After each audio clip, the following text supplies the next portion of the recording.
अरे अरे ते देवाने आकाशवाणी केली होती की मला जुळे मुली व्हावेत म्हणून. जो ते 2 मुले झाले तर अरे मी तुला त्या देवाला सोडून आली होती देवाच्या.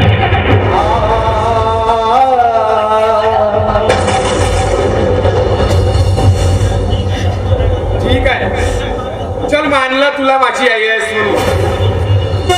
मग इतके दिवस कुठं होतीस तू? त्या देवळात येणाऱ्या भिकेवर जगलोय ग मी. मंदिरात येणाऱ्या तुकड्यावर जगलोय. कुठं गेली होतीस ग? मला माझ्या वचनानुसार करावं लागलं. वचनानुसार करावं लागलं. अगं मग तो मेलाय की जिवंत आहे हे विचारायला नाही आली. आज मागायला आली. अगं जेव्हा आई आई रडत असताना त्या परमेश्वराने त्या पांडुरंगाने मला सांभाळलंय. आणि आज आज तू हक्क मागायला आली.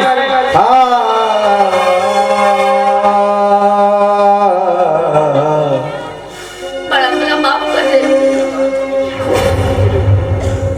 अरे तुझ्या लहान भावाच्या त्या विश्वासात रमून गेली होती रे. पण नियतीला ते पाहवलं नाही. अरे संपत्तीच्या वादात काळानं सारं काही गडबड केली बघा. घरदार गेलं, तुझं वडील अपंग झाले आणि तुझा भाऊ गडबडत मेलाय रे.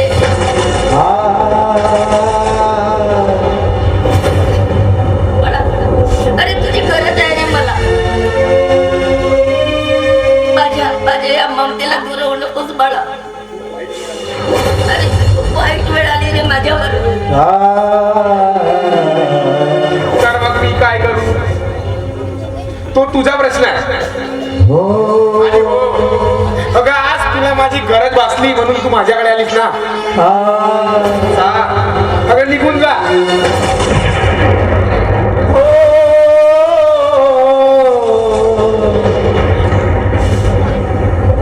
माऊली, अरे तुझ्या पाया पडते.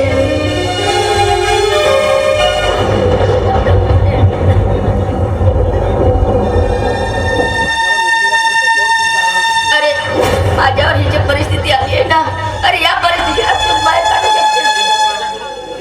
हे बघ, तू ना माझ्याकडून कुठली अपेक्षा ठेवू नकोस. मी एकटा होतो आणि एकटा आहे आणि एकटाच राहील. नाही. अरे समजलं? तुझं तू बघून घे.